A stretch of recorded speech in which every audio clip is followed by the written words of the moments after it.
Bismillahirrahmanirrahim. Assalamu alaikum. My name is Rizwan Ahmad and you are watching my YouTube channel Rizwan Vlogs. Today we are visiting the museum located in the CAE company San Lazzaro, Villanova and the ancient city of Italy, Bologna. CAE was founded in 1977 by four electronic engineers and researchers of the Marconi Foundation, specialized with telecommunication with a well-defined purpose to offer public and private bodies involved technologies to monitor the environmental risk due to natural events. This is the Italian company leader in designing, creating, and serving multiple risk alerting and monitoring systems and technologies. The CAE company is developing the automatic weather stations, automatic rain gauges, flood monitoring systems, fire alarming system and multiple others for the safety and security of public. Let's go to the museum and check it out.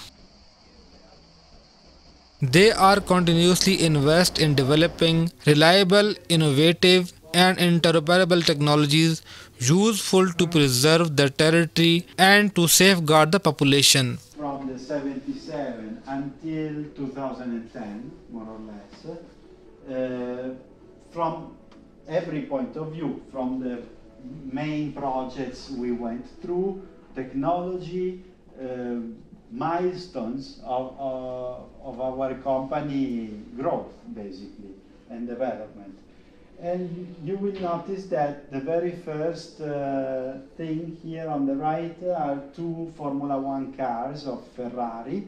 Why? Because when the four engineers established the company, they hadn't yet decided what was going to be their specialty.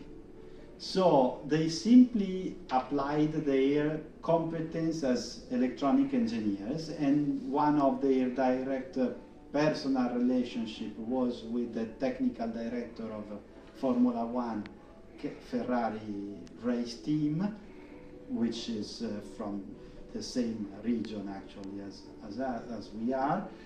And they designed the very first electronic, let's say, injection, anyway, the management of part of the engine. It was a success, everything worked well, and it proved to be very successful. Unfortunately, Ferrari was not contracting to the four engineers something which was guaranteeing a future, okay? It was every time a new project, but paying very few money because they were Ferrari. So actually the engineers should be just happy to work for Ferrari, but they didn't pay enough.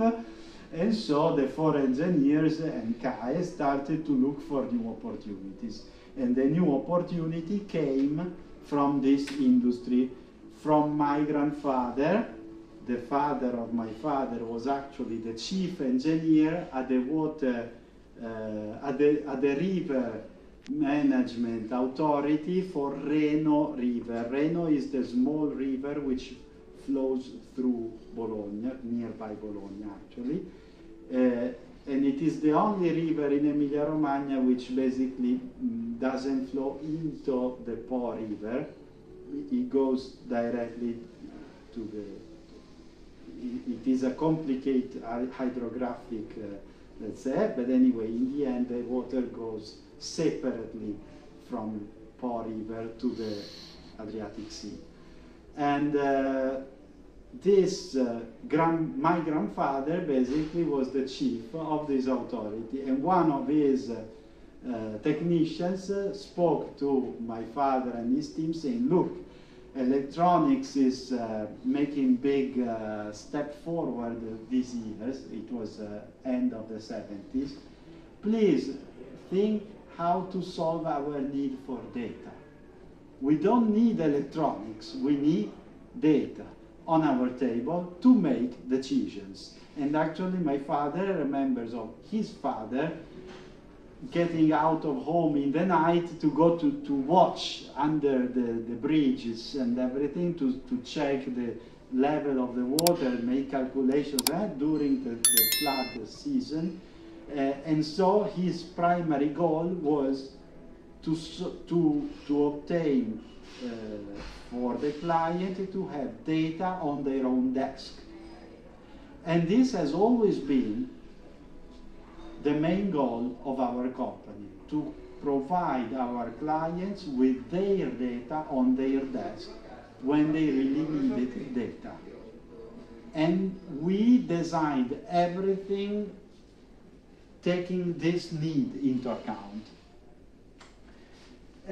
So what are the consequences of this positioning? First of all, everything has always been designed to be robust and work always, especially during the emergencies, during the extreme events. Everything since the very beginning was working with solar panel and battery, as you can see there. Since the 80s, the early 80s, everything has always been independent from mains power. Because during the extreme events, mains power may be vulnerable, may be shortage of electricity. Also, transmission system back at the time was only radio. So we developed a very deep knowledge of radio communication networks, which we also kept on developing and using after the development of mobile communication. In the 2003, 4, 5, the development of mobile communication networks was already very good in Italy, but still, until now, all of the networks which we provide are always based on two telecommunication technologies, which are usually a selection among satellite, mobile, and radio. Most of, maybe all of the networks dedicated to civil protection, they have radio and mobile. Some others, they have satellite and mobile, satellite and radio, depending on the choice of the client. But we never, so another good competence of our company, so power saving technologies, powered by solar panel, extensive usage of radio technology, and especially combination of more than one telecommunication technologies. And third specific characteristic of our proposing is very extensive usage of remote maintenance. Each and all of the components which we've been providing for over 40 years now, 50 years, all of these components can be successfully maintained from remote. So we were able, and we are able until now, but this is something we learned how to do since the 80s, to do maintenance from our office. So most of the problems can be solved from our office before missing data. Okay. Usually turnkey projects, which if we are in Italy, we manage directly. If we are in Pakistan, unfortunately, you didn't buy a turnkey project. But if you bought a turnkey project, with for sure we'd select a local partner to do the business locally with local partner, to teach them how to install, how to do. In the case of your project, basically most of it is only the technology, so a little bit separate. I don't want to stress too much what happened, but just to tell you that we go through software. For example, this has been developed in 1986 for data visualization and graphic tables and charts. And this was developed in person by my father in the 86. You can see some sensors through the years, like this thermometer. You can see data loggers evolving through the years. This is from the 87, and it was basically the best seller until the latest one. It was installed in like 2,000 or 3,000 pieces in Italy mostly. And some of them still working. Yeah.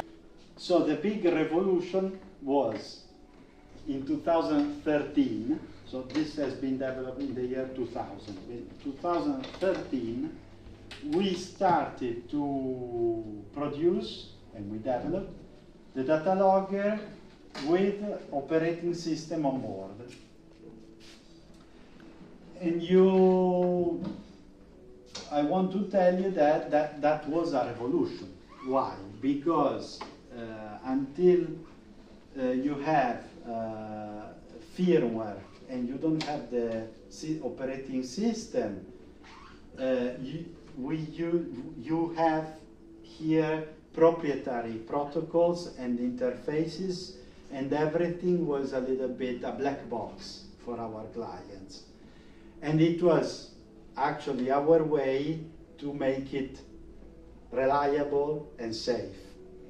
And until 2013, this was basically the architecture. After 2013, we switched from proprietary protocols and interfaces based on firmware on board. We switched to standard interfaces, standard protocols, open technology, easy to program with new functionalities, easy to develop new functionalities, for example in Python, easy to do, easy, maybe not easy, but completely open for new configurations, standard interfaces, and so on. So the new ones are another generation. How it was possible? Basically, the technology was evolving. So we also switched from one generation to the new generation. And here in the museum, we keep the old one, of course, and the new one are on sales. Have, which is even newer. This is in 2013 developed, and it is the first one, multi-hazard station, and it is based on, I don't know if it is not, now it is close the other one. Anyway, here inside we have a CPU with the operating system Linux running here. We call it open, this CPU. And then we have analog to digital converter. Yes. This is for solar power management and battery manager. So, and that's the radio of this generation of technology. So it's now, it is not anymore our most modern. And a mobile, I think. No, it's a pressure. I think we supplied ranges produced by somebody else, but I want to tell you because it was cheaper, and you placed a tender. No, they were inside. Let me tell you, these are the old ones, okay, because we are at the museum. But let me tell you what's the difference between what we can see here and what we... Okay, this is a tipping bucket, okay? It's our It's actually our tipping bucket from the 83. In the 1983, 40 years ago, we were actually producing this. What is the main advancement of the latest years? Basically, we realized that on our tipping bucket, and actually in every tipping bucket in the world, you have an underestimation of the water rainfall. Why? Because during the movement of the bucket, which is full, you still have water falling into the full bucket. So that water, between the initial movement and the half of the movement, that water is actually lost. You are not counting for it. Is it? Okay. So this quantity actually depends on the intensity, and it depends on the tipping bucket. So you need an algorithm to transform this number and speed of bucket tilting into water rain intensity and rainfall. It's like when you drive and you have the wheels turning, the tires are turning, you actually don't count how many times the tire turns, isn't it? Yes. There's a sensor telling you the speed and the total kilometers. Okay, we do the same. This is the tire. Yes. But actually we apply an electronics into our rain gauge, which directly tell you speed, so what rain intensity, and total distance, so cumulated rainfall. And how do we calibrate this algorithm? We have a specific machine, a specific set of equipment, which is in our laboratory, to do this calibration. So we have a constant flow of water, we have a scale to measure the total water, we have a watch to count the time, we do 3, 4, or 5 different tests. All of the parameters are recorded. In the end, we set the parameters to the algorithm to give you the correct rain intensity and cumulated rainfall. In the small rain gauge, this size, the modern one manages the power to do the snow melting in a very, let's say, precise way, so that it doesn't waste energy, and you can use it until -6, -10, -7 degrees. You can still use it with solar power and battery. Okay, you don't need mains power to power the heater. So this is, anyway, the rain gauge. Our rain gauge is, and we can go into details if you want, but it's the best one available. We also have now, which is not in the museum, but it's available, for those who don't want to have 2 telecommunication networks, but they are fine with mobile only, we developed a rain gauge which is an all-in-one. So you basically have all of these, let's say, advanced solutions for the sensor, together with a mini logger, mobile, some batteries inside. Basically, in the end, you have something like this one to see, but inside there's everything. You simply turn it on and you receive data on your FTP server. The gauge is actually connected by cable to the data logger, okay? So you have their data whenever you want, minute by minute, about rain intensity and total rainfall. But data reaching there already correct, already digital. It is not the movement of the bucket. It is the real rain intensity and the real water. Okay. This is the commercial batteries, not the West, with that elevation model.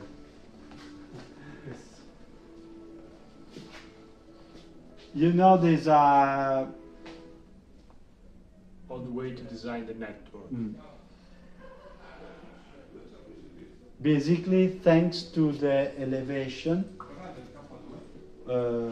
technicians could check the visibility, the direct sight between installation sites and repeaters. Repeaters and the other repeater, and then finally maybe to the server. Yeah. Let's say the radio base, radio base station. These are two networks of the old times, but they are similar to now actually. In Piedmont, which is the region where the Po River springs are, so very important for our country, and our region, Emilia-Romagna, here, we are in Bologna, actually in San Lazzaro, which is here. That's it. We have plenty of these maps still here and there in our complex. Let me show you something which I didn't mention before, but for us it's important. Please, come to see. In 2002, we had GLOF risk to monitor.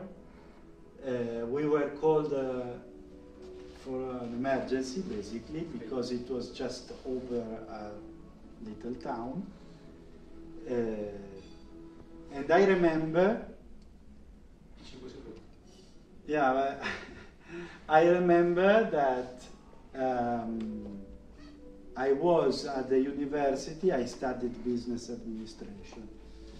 And I was preparing for the final assignment of the first 3 years of business administration, and I decided to perform my final dissertation about the family business company at CAE. So I came here, which was actually in the other building, it was not yet this one. And for the first time, I entered the CAE, the offices of CAE, and I spent some hours with my father in his office. And actually, I remember perfectly that the topic under discussion with technicians at the time was this project. Why? Because for the first time, there were two different challenges. First, which were somehow connected. First of all, use of webcams. Second, use of mobile communication together with radio. And I want to give you just a prospect, if you the right, let's say, framework. 2003, and the first. Do you remember when the first smartphone by Apple was launched and published? It was 2004 or 3, I think. 2007. If you check, you will find out that it was not earlier than 2008. There was the iPod, but the iPhone was launched 2007. So basically, I tell you that in 2003, it was really something, one step forward to discuss about pictures, webcam, and mobile for data transmission. And we made it, basically. We made it in few days. We developed somehow the possibility to connect those radio station also by mobile and show pictures, because this was the requirement of our client. Then Steve Jobs I hope you guys like the video. Please subscribe the channel and click on the bell button, like the video and share with your friends. Thank you so much.